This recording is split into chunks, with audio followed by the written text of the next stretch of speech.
Bom, então essa vai ser a aula, na verdade, que começa o curso do Hardy mesmo, né? O curso do capítulo 15. O capítulo 15, né? Então eu dei essas aulas passadas sobre visão, uma geral sobre o capítulo, mas essa efetivamente é a parte que inicia efetivamente o capítulo 15. Bom, então lembrando o que a gente tem. A gente tem um modelo, que é um modelo simples, mas dá respostas muito, muito boas para a gente, tem ótimos resultados. Estamos trabalhando com um movimento harmônico simples, né? Esse movimento harmônico simples a gente vai estudar então nesse capítulo 15. Está começando agora com o seu massa mola, depois a gente vai ver o pêndulo, que vai ter uma resolução bastante parecida também.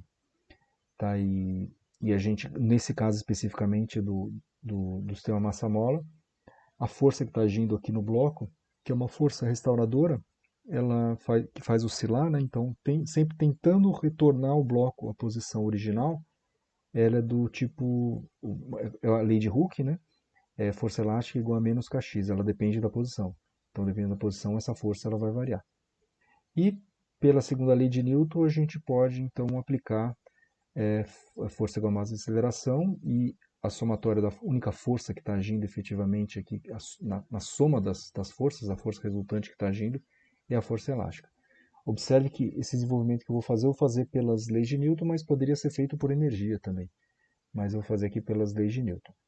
Bom, então igualando força elástica igual a massa vezes aceleração, eu tenho menos kx, constante elástica, vezes a posição do bloco, igual a massa vezes aceleração.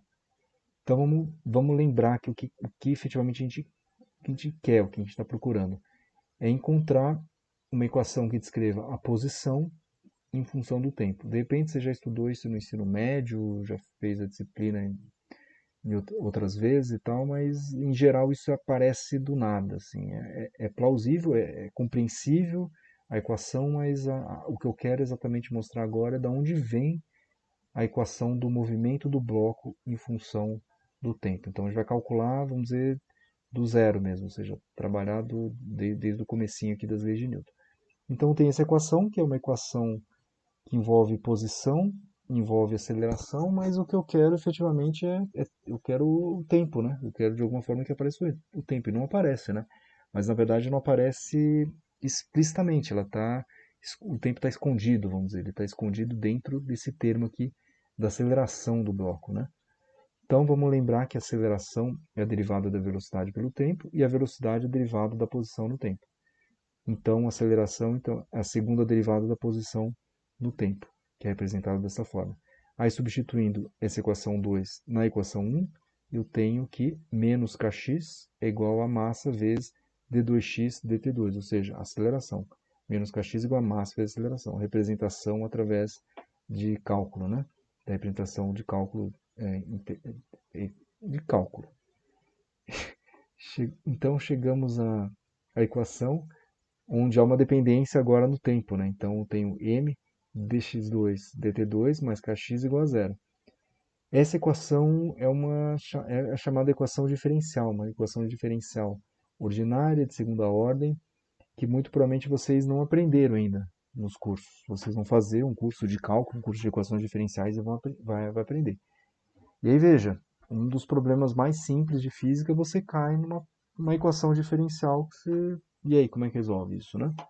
Bom, eu não vou resolver como um professor de cálculo, não vou resolver como um professor que vai dar disciplina de equações diferenciais, mas eu vou usar um método prático que vai resolver o nosso problema.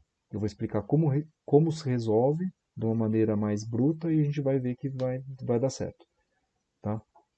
Então é o seguinte, vamos comparar essa equação, ó, com uma equação que vocês já estão bastante acostumados, uma equação de segundo grau, simples, né?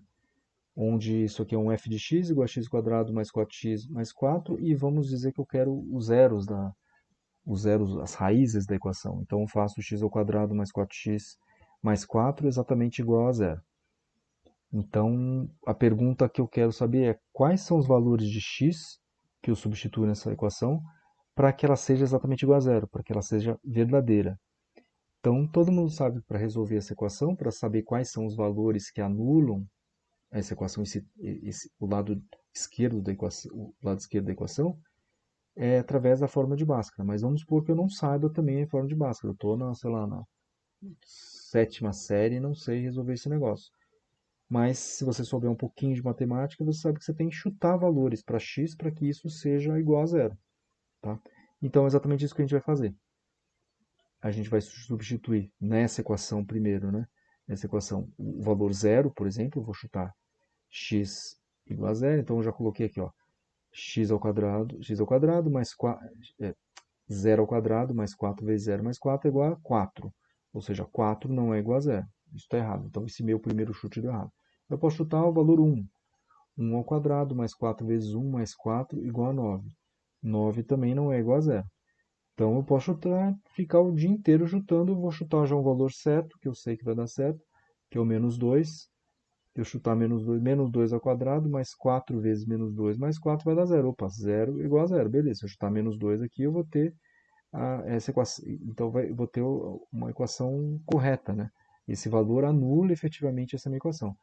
Então essa é uma das formas de resolver essa equação do segundo grau sem saber uma fórmula específica, como no caso a fórmula de Bhaskara.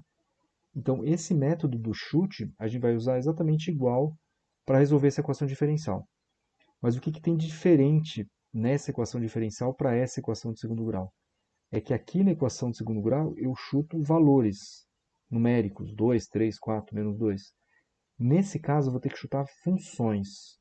Então eu quero saber qual que é a função que eu vou chutar aqui nessa equação e que ao chutar essa função eu vou ter exatamente igual a zero. Então eu vou chutar, por exemplo, veja que aqui é x em função do tempo, tá? Eu vou ter uma equação x em função do tempo. Eu vou chutar x em função do tempo igual a t. X em função do tempo igual a t ao quadrado. X em função do tempo igual a t ao cubo. X em função do tempo igual a t ao cubo mais 4. Eu vou chutando funções para verificar se isso se torna uma igualdade exatamente igual a zero.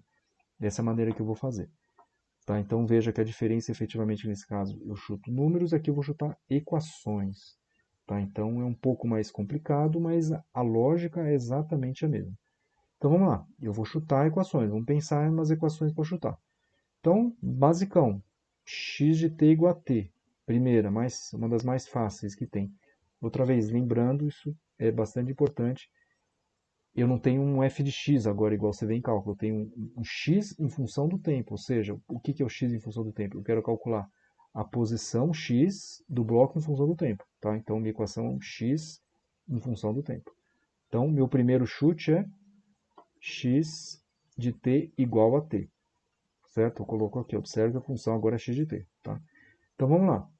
Essa minha equação está aqui, ó, equação m dx2 dx2 dt2 mais kx igual a zero. Dx dt igual a 1, d2x dt2 igual a zero. Tá? Eu preciso aqui ó, de d2x dt2 e eu preciso de x de t. Tá? Ao substituir isso, eu tenho massa vezes zero mais k vezes t, que é o x, né? X. Isso não vai dar zero, né? Massa vezes zero mais k vezes t igual a zero. Isso está errado, né? A única situação que poderia dar certo é quando t igual a zero. Aí sim, t igual a zero, isso aqui é igual a zero. Mas eu quero uma situação onde, para qualquer valor de t, positivo ou negativo. Tá? Então, assim, a função x de t igual a t não é a solução dessa equação diferencial. Aí vamos lá. Aí você pode ficar chutando à vontade, mas já vou chutar um valor que vai dar certo. Uma função que vai dar certo. Eu vou chutar x de t igual a seno de ômega t. Tá? Aí eu pergunto para vocês, aí também comentem ali no Moodle, né? no fórum do Moodle. Por que eu coloquei ômega t aqui dentro e não simplesmente t? Se alguém sabe me responder, por que tem ômega t e não apenas t? Aí eu vou chutar, bom, então vamos lá. Eu vou chutar essa equação aqui para ver se resolve essa equação diferencial. Mesma coisa, eu faço calculo a primeira derivada, dx dt igual a ômega cosseno de ômega t.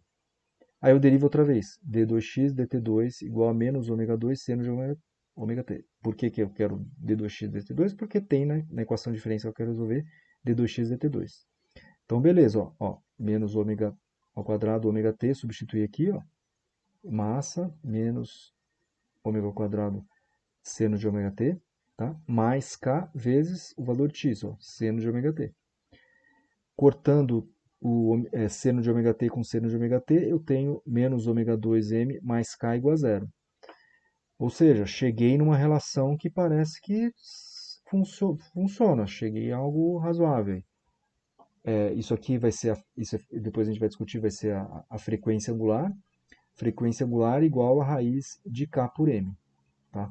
Eu não sei se eu escrevi nessas notas de aula, mas então também como um exercício para vocês colocarem ali no portfólio, verifiquem se é dimensionalmente física, como dimensão física, é dimensionalmente correto. Se ômega tem a mesma dimensão de raiz de k é constante elástica dividido por m. Tá? Verifiquem isso aqui que eu não fiz essa verificação. Então verifiquem se está certo. Então, seguinte, ó, eu tenho que x de t igual a seno de ômega t é uma solução da equação diferencial. Tá? E além disso, a gente encontra um resultado bastante importante. A gente encontra, aqui está errado, tem que tirar esse quadrado aqui, é só ômega, né? Frequência angular igual a raiz de k por m. Tá? Um resultado bem importante. Tá? Então, maravilha, cheguei a uma função que dá certo. É isso que eu queria. Tá? Da mesma forma, quando eu estava aqui na equação do segundo grau, eu chutei um valor menos 2, deu certo, falei, maravilha, resolvi a equação. Aqui eu também. Chutei um valor certo e resolvi a equação. Bom, só para relembrar, só para lembrar, né, o que é o ômega, afinal de contas, né? Isso é chamado de frequência angular, né? O ômega é frequência angular, ele vai ser dado em radianos por segundo. Uma das formas é representar por radiano por segundo. E a gente calcula a frequência, né? Frequência igual a ômega dividido por 2π. Tá? Então você tem a frequência e tem a frequência angular. Então, o ômega é igual a 2πf, né? E a gente lembrando também, como é um movimento oscilatório, não um movimento periódico, eu tenho o período, né? O período é o tempo que esse objeto ele oscila de um lado para que ele sai de um ponto, ele dá uma volta ou ele vai até um certo lugar e volta para o mesmo ponto. Então é o período. E o período é exatamente 1 dividido pela frequência. Tá? Então veja que aqui, só para relembrar, a frequência é dada em Hertz, ou nesse caso 1 sobre segundo. Período, nesse caso estou colocando em segundos, e a frequência angular radiano por segundo. Tá? Então, como exercício também para colocar no portfólio, verifique se a função x de t igual a cosseno de ômega t também é uma solução para essa equação diferencial. Tá? Então faça essa verificação da mesma forma, usando o mesmo método que eu fiz aqui. E um item B para vocês fazerem, se x de t igual a e elevado a i, percebam o i aqui, ó, i ômega t também é uma solução dessa equação diferencial. Tá? Então, 2 exercícios para você treinar. Então é o seguinte, a gente achou essa solução, né? Solução para essa função, para essa equação diferencial, tá? E o que eu coloquei aqui? Qual é a função? Uma outra forma de pensar, né? De como é que a gente poderia resolver isso aqui, né? Então seria o seguinte, ó, qual que é a função que ao derivar duas vezes é exatamente igual à função original multiplicado por uma constante aqui. Seria mais ou menos essa a ideia. Qual que é a função que ao derivar duas vezes é exatamente igual à função multiplicado por uma constante. Ou seja, é seno, né? Seno tem essa característica, né? Então, seno, veja, você tem o seno, deriva uma vez, a segunda vez, exatamente a mesma função, a menos de uma constante, né? Então, é mais ou menos essa ideia aqui que eu coloquei. Então, é uma outra forma de pensar, não ficar chutando funções aleatórias, né? Você tem uma lógica aqui por trás. Lembrando que isso no curso de cálculo de equações diferenciais vai ser bem detalhado, né? Toda essa parte aí. Bom, só uma partezinho, né, do que eu comentei aqui de frequência, de período e frequência angular. Então, só para relembrar um pouco também, lá de Física 1, movimento circular uniforme, ou MCU, né? O que eu tenho? Foi no primeiro momento que apareceu esse conceito, essas variáveis, né? Frequência, período e frequência angular. Então, só para relembrar rapidamente aqui. Então, eu tenho um objeto que está se movimentando em movimento circular uniforme, ou seja, com velocidade angular constante, ou velocidade escalar, o módulo da velocidade escalar é constante. E eu quero calcular essa velocidade. Como é que eu calculo a velocidade? A velocidade é ΔX por ΔT. Né? Como eu tenho um movimento uniforme, é simplesmente ΔX por ΔT. E no caso de um movimento circular, quem que é o ΔX? Quem que é essa varredura desse bloco, desse bolinha? A varredura é exatamente igual a 2πr, né? Que no caso é o R, 2πr é a varredura. E o tempo que ele sai, essa bolinha sai desse ponto e volta para esse mesmo ponto, é exatamente igual ao período, tá? 2πr vezes o período. E a velocidade angular também, lembrando lá de Física 1, a velocidade angular é exatamente a velocidade escalar, desculpa, a velocidade escalar é exatamente igual à velocidade angular vezes o raio. Aqui então, velocidade escalar, que pode chamar de velocidade escalar ou velocidade tangencial, né? Depois eu tenho que fazer um vetorzinho aqui, ver que seria velocidade escalar ou velocidade tangencial. Então essa velocidade escalar é igual a velocidade angular vezes o r. Então, juntando essas duas equações, aqui então eu vou colocar ômega-r igual a 2πr vezes t, que é isso aqui que eu fiz, então 2πr dividido por t igual a ômega-r, corto os raios, eu tenho que ômega igual a 2π dividido pelo período. Ou seja, essa velocidade angular também pode ser representada como 2π dividido pelo período. E o período é 1 dividido pela frequência, né? Então eu posso representar também como ômega igual a 2πf. Tá? Uma observação importante é que em Física 1, em geral, esse ômega a gente chamava de velocidade angular. Aqui a gente vai estar chamando de frequência angular, tá? Porque está associado à frequência. Tá? Exatamente o mesmo termo e a gente pode usar qualquer um dos dois. Mas aqui eu vou usar como frequência angular. Então é o ômega aqui. Né? Então aqui só para relembrar, né, o que eu escrevi aqui. Né? Tá? Frequência, período, ômega, eles vêm originalmente, né, a gente vê pela primeira vez, aqui no movimento circular uniforme. Bom, depois desse aparte, esse parênteses, fechando esse parênteses aí, o que a gente vai ter aqui, né? Então, coloco aqui, ó, ainda comparando essa forma da resolução da equação de segundo grau e essa forma de resolver essa equação diferencial de segunda ordem, nós podemos ter também duas soluções. Tá? Da mesma forma que eu tinha duas soluções para a equação de segundo grau, aqui eu também posso ter até duas soluções da equação diferencial. Isso é mais detalhado, que vocês vão ver num curso mais avançado. Tá?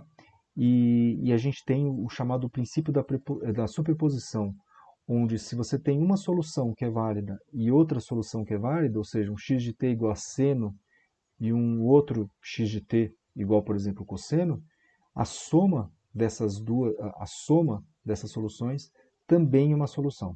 Tá? Então, se essa primeira solução, por exemplo, x1 de t for seno e x2 de t for um cosseno, por exemplo, a soma delas multiplicado por constantes também é uma solução. E essa, na verdade, é a solução geral. É a solução geral da equação. Tá? Então, eu coloco aqui que A e B são constantes, que vão depender do problema físico em questão, que muitas vezes a gente vai chamar mais para frente das condições iniciais do problema. Então, perceba que eu coloco aqui as condições iniciais do problema. A gente consegue definir exatamente quem que é o A e B. Na matemática pura, isso aqui, o A e B pode ser qualquer coisa, mas em sistemas físicos, o A e B vão ter que ser bem definidos, né? Bem definidos.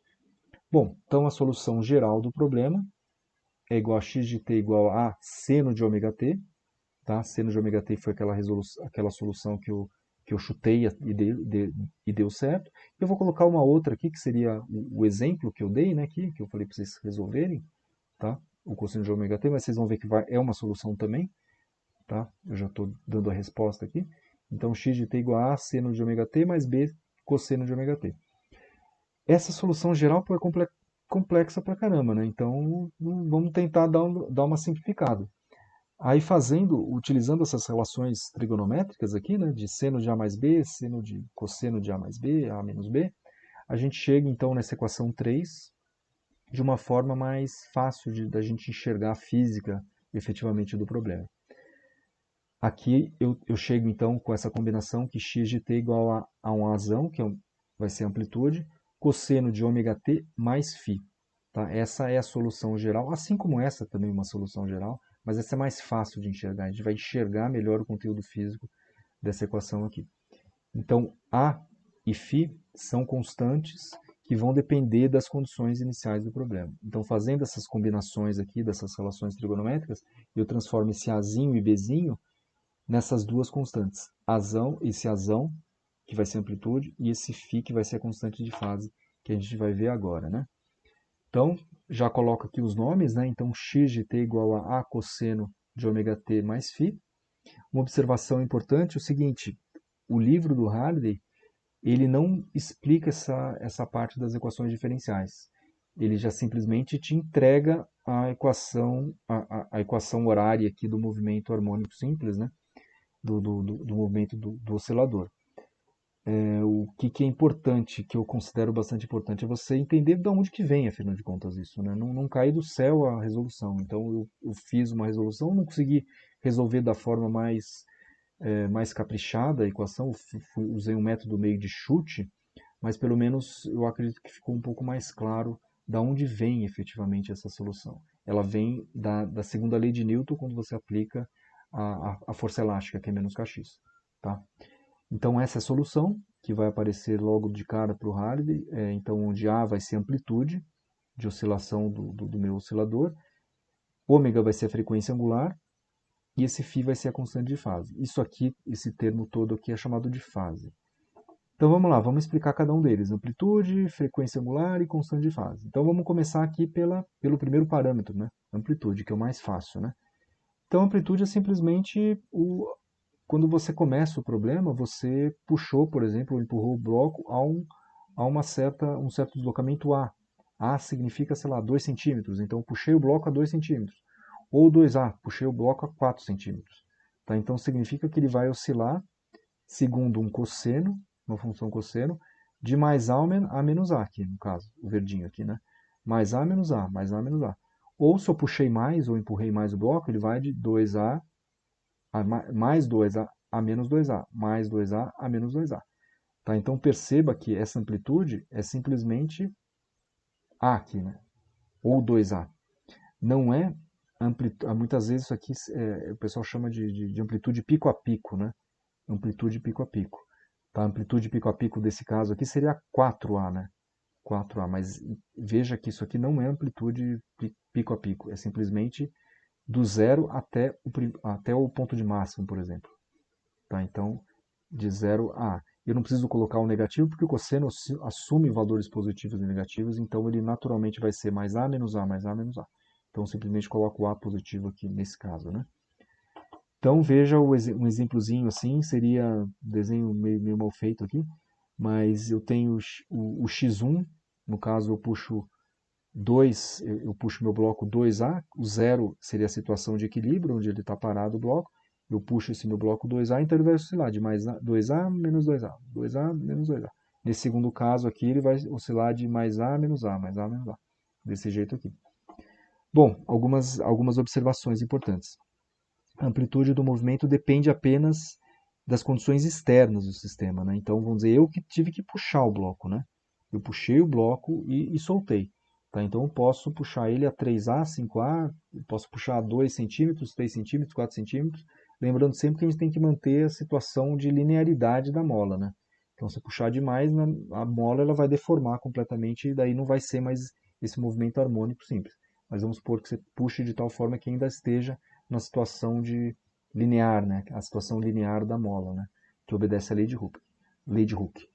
Então, então a amplitude depende das condições externas, né? Então você que vai puxar ou vai empurrar o bloco, ou alguma coisa que vai puxar ou empurrar.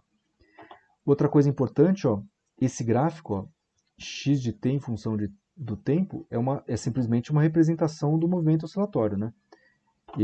A gente não consegue enxergar esse movimento, afinal de contas. Tá? Uma forma de enxergar, vamos ver se vai dar para ver esse PowerPoint aqui, é quando você coloca, por exemplo, o sistema massa-mola, coloca, sei lá, um papel e começa a movimentar esse papel. Vamos supor que nessa massinha eu coloco uma caneta, uma ponta que tem uma certa tinta, então ele vai começar, e esse sistema aqui, como se fosse um filme, né? Ele vai ficar girando, ele vai ficar se movimentando, e aí o sistema massa-mola ele vai subir, descer, e aí a gente vai enxergar essa senoide aqui, ou cossenoide, né? Senoide ou cossenoide. Então, efetivamente, esse gráfico aqui, a gente não consegue enxergar, a não ser usando esse equipamento ou tipo um osciloscópio, né? Então isso é bem importante perceber. A gente não consegue visualizar esse gráfico. Então não confundam, como eu falei lá naquela primeira aula, não confundam com ondas. As ondas a gente consegue ver esse movimento. Isso aqui não é uma onda, né? Isso não tem uma propagação. A gente só está vendo o movimento para frente e para trás, né? Para frente e para trás. Ele não está se propagando, né? Então isso não é exatamente uma onda. A gente não consegue efetivamente enxergar. E o que mais que eu escrevi aqui? Que é exatamente isso aqui que eu coloquei, né? Essa ideia. E uma observação 3, ó. A figura do sistema massa-mola, ele vai ter um deslocamento no eixo X, né? Deslocamento aqui no eixo X. Tá? Já o gráfico x de t versus t, o que eu escrevi aqui? A gente pode enxergar ele também através nessa situação aqui, o meu bloco ele está movimentando no eixo y, né? Então a gente poderia representar y de t em função de t, tá? Mas por praticidade a gente sempre vai usar nas oscilações x em função do tempo, tá? X em função do tempo. Isso é um comentário aqui a mais, uma observação, né, a mais. Bom, então mais um pouco aqui, discutindo mais um pouco. Então primeiro o parâmetro amplitude, que é tranquilo, acho que é bem fácil de entender. A segunda informação aqui é a frequência, né? Essa frequência angular, né? Frequência angular e o período. Então, para relembrar, então o período é em unidade de tempo. Vamos usar aqui segundo para facilitar, mas em qualquer unidade de tempo. Ele vai medir então o tempo o tempo de algo se repetindo, né? A gente tem um movimento periódico. Então, exemplos, né? Deem exemplos ali, escrevam no fórum, mudam exemplos de movimento periódico, mas óbvio, mais simples assim que a gente pensa é o movimento periódico do relógio, né? O relógio que se movimenta, então você tem 3 ponteiros, ele obedece um movimento periódico, a Terra tem um movimento periódico também, então são exemplos de período. A frequência, por outro lado, é exatamente 1 dividido pelo período, que é o número de ocorrências de um evento num determinado intervalo de tempo, né? Então você tem a frequência igual ao evento dividido pelo período, né? Tá? Então essa é a definição de frequência, onde um evento pode ser qualquer coisa. Então também tem exemplos, quantas vezes vocês assistem, quantas disciplinas vocês estão fazendo quantas vezes vocês assistem disciplinas online por semana. Então isso é a frequência de vezes que vocês estão fazendo determinada coisa. Então são os conceitos gerais que a gente tem em mente. É exatamente isso que a gente está usando, período e frequência para esse caso. Muito bem. Aqui cortou, isso aqui seria um gráfico, também então um gráfico de posição em função do tempo. Eu fiz então 2 gráficos, onde nesse caso aqui, o período aqui desse gráfico mais azul, né? Mais azul, o período é daqui até aqui, ó. Então eu coloquei esse período do gráfico azul aqui. E o período aqui desse gráfico verde, né? Então ele sai desse ponto de máxima aqui e vem até esse ponto aqui. Tá? Então fazendo uma continha bem simples, né? Então esse gráfico aqui esse movimento azul escuro, ele tem 8, por exemplo, 8 segundos, né? 8 segundos. Período 8 segundos. Já esse gráfico aqui, verde claro, ele tem 4 segundos. Calculando o ômega é 2π por t, o ômega é π sobre 2 radiano para o caso verde, e o segundo caso, π sobre 4 para o caso azul, né? Então, o x1 de t seria representado como amplitude, vamos dizer, os dois têm a mesma amplitude, certo? Os dois saindo exatamente do mesmo ponto A, vezes cosseno de π sobre 2 vezes t, e o segundo caso seria A cosseno de π sobre 4 por t. Tá? Então, veja como você tem uma inversão, o ômega é 2π inverso de t. Quando você tem, então, um período maior, você vai ter uma frequência menor, uma frequência tanto angular como uma frequência natural também menor. Tá? Essa observação também é importante para não confundir as coisas. Então você vai ver um gráfico aqui do tempo efetivamente, tem que lembrar que a gente não está vendo frequência, a gente está vendo, tá vendo período, né? Estamos vendo período. Tá? Isso é importante. E o que mais aqui? O terceiro parâmetro, né, que é o mais difícil de enxergar, que é essa constante de fase, né? Então, a constante de fase é quando o meu sistema ele não sai exatamente de um ponto de máximo. Então, aqui eu tenho um cosseno de ômega t. Vamos dizer que nesse caso aqui, ó, ele tem um deslocamento, né? ele tem uma certa defasagem, por isso que a gente chama muitas vezes de defasagem da onda, né? Então o pessoal de elétrica usa muito o conceito de defasagem de uma onda, da intensidade, da tensão de um certo circuito, né? Então tem uma defasagem, tem uma diferença de fase aqui. Então veja que entre essa equação e essa aqui tem uma defasagem, ou entre elas têm uma defasagem. Tá? Então, e a defasar essa fase, especificamente essa constante de fase, ela também vai depender das condições iniciais do problema. Ou seja, para t igual a zero, esse caso aqui eu tenho exatamente o ponto de máxima. Então eu escrevi aqui, ó, esse x de t igual a cosseno de ômega t mais zero. Então não tem nenhuma constante de fase nesse primeiro caso. Já o segundo caso aqui, que seria, está tudo praticamente da mesma cor, né? Eu tenho uma diferença de fase aqui. Eu tenho uma diferença de fase onde eu coloco aqui a cosseno de ômega t menos φ, e nesse caso verdinho claro, a igual a cosseno de ômega t mais φ. Vamos supor para um φ igual a π sobre 3. Tá? Então vamos detalhar um pouco quando o φ vai ser positivo, o φ vai ser negativo, quando essa constante de fase vai ser positiva e negativa. Vou pegar alguns exemplos mais práticos, né? Então é o seguinte, vamos pegar o simples, vamos pensar nos casos mais simples. Então vamos dizer que eu tenha um φ igual a π sobre 2. Tá? Φ exatamente igual a π sobre 2. Eu tenho então dois casos, um cosseno de ômega t mais φ, cosseno de ômega t menos φ, então vai ser ômega t mais π sobre 2 e ômega t menos π sobre 2. Vamos ver como é que seriam esses gráficos e como é que a gente consegue enxergar a física por trás dessa situação. Vamos usar essa relação trigonométrica também, de cosseno de A mais B, ou cosseno de menos AB, fazendo a substituição aqui. Então veja que nesse primeiro caso, x1, eu tenho cosseno de ômega t, cosseno de π sobre 2, então A e B, né? Cosseno de A, cosseno de B, né? Cosseno de A, cosseno de B, seno de A, seno de B. Então, cosseno de ômega t vezes cosseno de π sobre 2, cosseno de π sobre 2 é zero, então esse termo todo vai embora, menos seno de ômega t vezes seno de π sobre 2. Esse seno de π sobre 2 é 1, então isso se mantém. Então eu vou ter, nesse primeiro caso, quando eu tenho ômega t mais π sobre 2, eu tenho menos seno de ômega t. E no segundo caso, eu tenho, substituindo aqui, né, então cosseno de ômega t vezes cosseno de π sobre 2 mais seno de ômega t, seno de π sobre 2. O mesmo esquema. Cosseno de π sobre 2 é zero e seno de π sobre 2 é exatamente igual a 1. Então eu tenho x2 igual a seno de ômega t. Veja que realmente as equações são diferentes, né? Então as situações vão ser diferentes. Então eu fiz os três gráficos. Cosseno, fiz o gráfico aqui de menos seno, tá? Que seria o seno rebatido para baixo, e fiz o gráfico aqui, então aqui seria o gráfico de menos seno, e fiz o gráfico aqui de seno de ômega t. Tá? Então exatamente eu tenho os três gráficos aqui juntos, né? Então vamos ver o que a gente consegue detalhar. Vamos usar a princípio uma regrinha prática, né? Que é exatamente aquela que tem no Hardy, que eu acho que é fácil da gente enxergar. Então a gente toma como base o ponto de máxima, né? O ponto de máximo mais próximo do eixo. Vamos dizer então, eu tenho aqui como referência meu cosseno. Tá? Então vamos pegar o ponto de máximo mais próximo aqui do eixo. Então nesse caso seria esse ponto, nesse caso seria esse ponto e nesse aqui seria esse ponto, tá? Tomando como base então o ponto de máximo mais próximo do eixo. Quando φ é negativo, o ponto de máximo, ou seja, mais próximo do eixo vertical, se desloca para a direita, tá?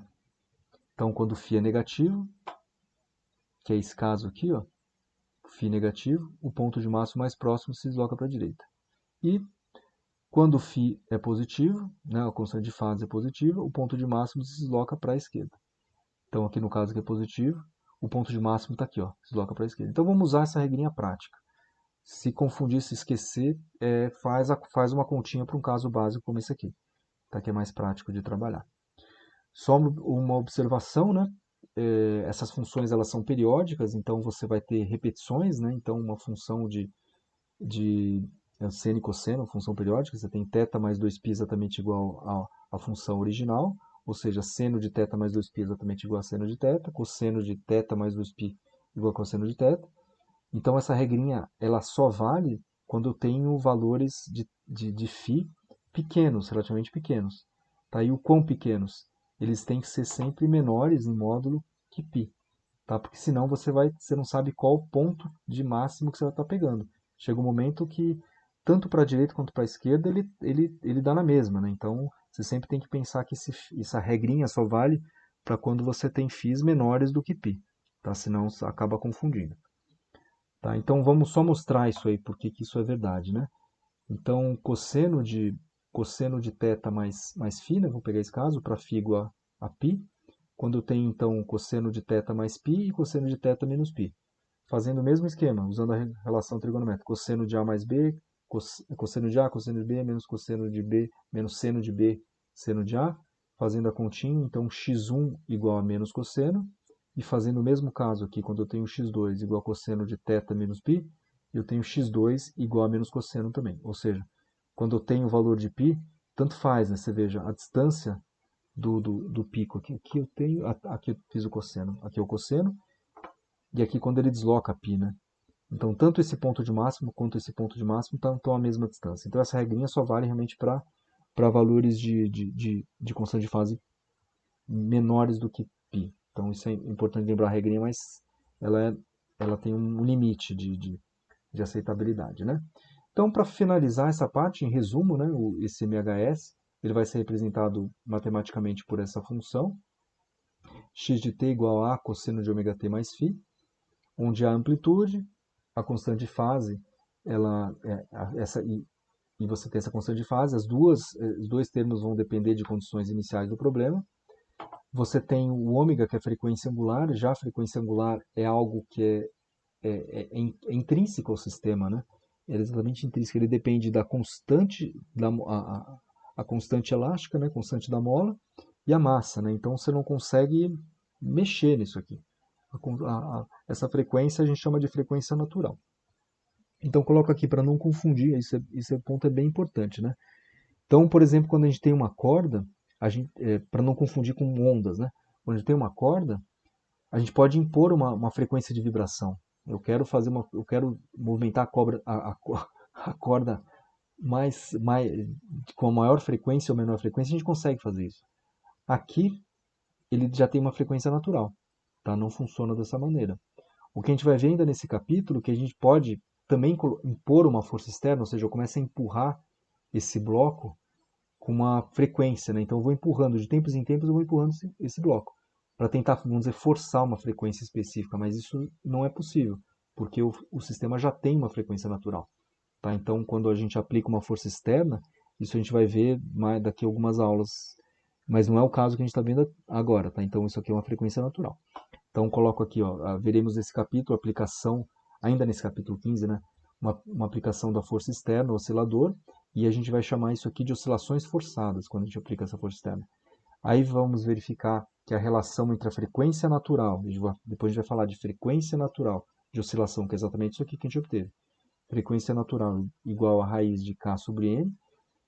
Com uma frequência externa, vai aparecer um fenômeno chamado de ressonância quando a frequência externa for muito semelhante, muito próxima da frequência natural. Isso a gente vai ver mais para frente. Bom, então vou para essa parte mais importante, a parte conceitual mais importante. Na próxima aula eu vou falar, eu vou calcular não só a posição, mas vou calcular também a velocidade e a aceleração. E depois eu vou colocar um exercício. Tem muito exercício para fazer. Essa parte realmente é difícil, tem que fazer bastante exercício. Eu não vou ter tempo de fazer muitos exercícios, aí entra aquela colaboração, aquele exercício colaborativo de vocês também fazer algumas videoaulas e a gente posta em paralelo. Mas é isso aí, pessoal. Beleza, até a próxima aula.